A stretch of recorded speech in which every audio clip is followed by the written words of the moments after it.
Good morning, children. Starting with Unit 2, Human Body and its Needs. Human की body और उसकी क्या क्या needs होती हैं उसके बारे में. Okay. Chapter 5, Our Body a Living Machine. हमारी body एक living machine, इसके बारे में हम डिस्कस करेंगे इस चैप्टर में. ओके. राहुल, यहाँ पे 2 फ्रेंड्स हैं, राहुल एंड रोहन. तो वो आपस में बात कर रहे हैं. Okay.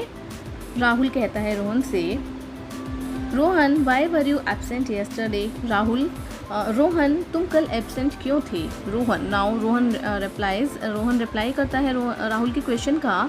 I fell down while playing and sprained my wrist. मैं खेलते टाइम गिर गया था और मेरी रिस्ट में काफ़ी चोट लग गई है. ठीक है. It was a very painful experience. ये काफ़ी पेनफुल एक्सपीरियंस था. The doctor has advised me not to exert myself. Doctor ने मुझे ज़्यादा एक्सर्ट करने के लिए मना किया है, ज़्यादा मेहनत करने के लिए अभी मना किया है, क्योंकि मेरी रिस्ट में थोड़ा सा प्रॉब्लम हो गई है. Okay. Rahul, now Rahul says again, I wonder how the doctors know so much about our body.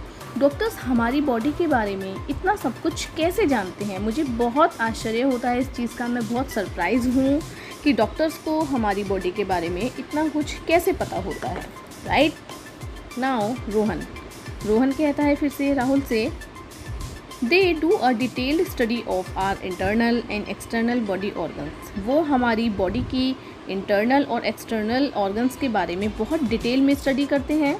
They know the working and structure of every cell and tissues of our body. उन्हें हमारी body के हर cell के और हर tissue के structure के बारे में, उनके वर्क के बारे में, उनके फंक्शंस के बारे में सब कुछ पता होता है कि कौन सा सेल, कौन सा टिश्यू बॉडी का क्या वर्क करता है. ओके. और कैसा उसका स्ट्रक्चर होता है. Right. Rahul, what are cells and tissues. अब राहुल पूछता है रोहन से कि सेल्स एंड टिश्यूज़ क्या होते हैं. Please tell me about our body organs. Please मुझे हमारी बॉडी के ऑर्गन्स के बारे में बताओ. ओके. Cell is the basic unit of plant and animal life. Cell जो होती हैं प्लांट और एनिमल लाइफ की बेसिक यूनिट होती हैं.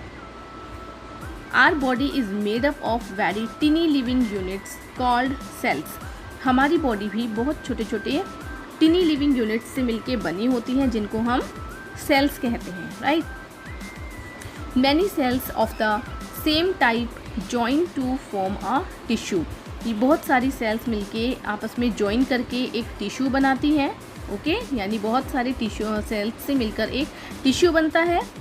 Tissues of the same type join to form an organ. अब जो टिश्यूज़ होते हैं ये आपस में बहुत सारे टिश्यूज़ मिलके एक जैसे टाइप का एक ऑर्गन बनाते हैं. Right. A group of organs performing different types of functions form an organ system. ये जो ऑर्गन्स होते हैं ये बॉडी में अलग अलग टाइप का फंक्शन करते हैं, जिनको ऑर्गन सिस्टम कहते हैं. ठीक है. जितने भी हमारे ऑर्गन्स होते हैं सबका अलग अलग फंक्शन होता है. ऐसा नहीं होता कि सारे ऑर्गन्स एक जैसा काम करते हैं. ठीक है. तो सभी ऑर्गन्स अलग अलग टाइप का फंक्शन करते हैं. तो इस सिस्टम को क्या कहते हैं, ऑर्गन सिस्टम कहते हैं. Right. There are 8 main types of organ systems. Organ systems के मेन 8 टाइप्स होते हैं.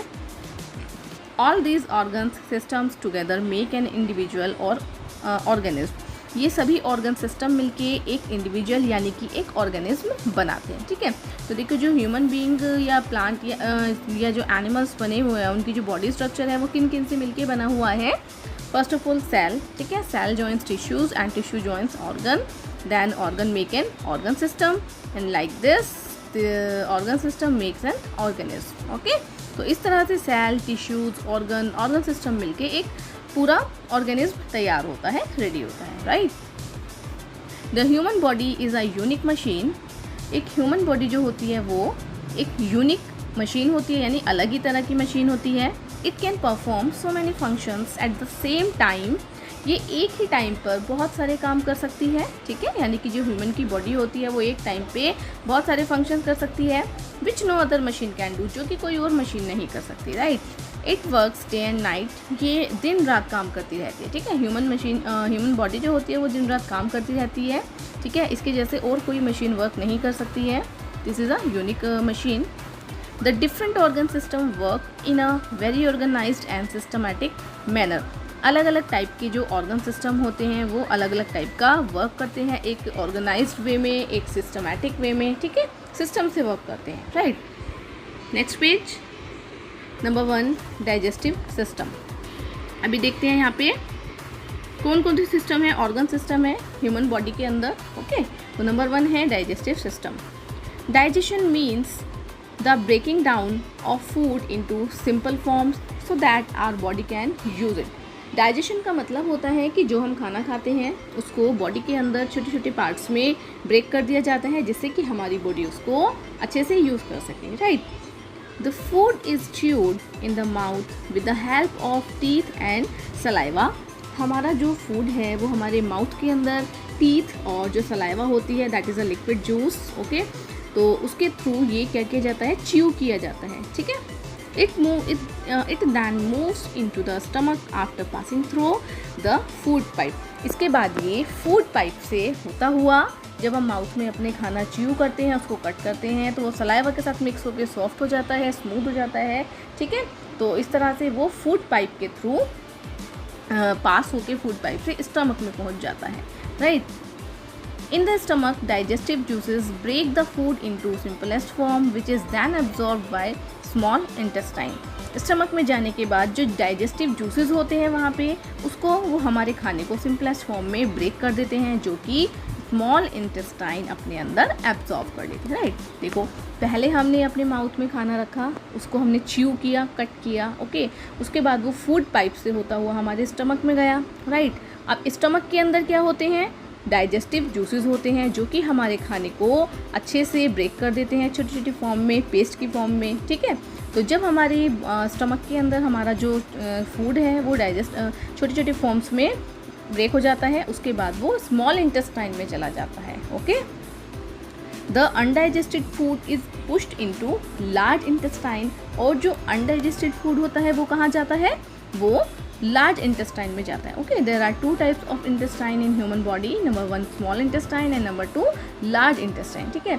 तो स्मॉल इंटेस्टाइन में जाता है हमारा डाइजेस्टेड फूड और लार्ज इंटेस्टाइन में जाता है undigested food, okay. And then out of the body through anus. और उसके बाद जो हमारी बॉडी का वेस्ट होता है वो एनस के थ्रू बाहर निकल जाता है, जो कि एक ओपनिंग पार्ट होता है बॉडी का, ओके, जो कि वेस्ट को बाहर निकालने का काम करता है, right. We must eat healthy food at regular intervals to keep ourselves fit। हमें एक रेगुलर इंटरवल्स पे ही खाना खाना चाहिए, ठीक है। ऐसा नहीं है कि हम बार बार बहुत जल्दी जल्दी हर हाफ आवर में या फिर हर 1 आवर में या फिर हर 10 मिनट्स 15 मिनट्स में खाना खा रहे हैं, नो, ऐसा नहीं होना चाहिए। तो उसके लिए एक रेगुलर इंटरवल होना चाहिए, ठीक है, जिससे कि हमारी बॉडी फिट रह सके, राइट।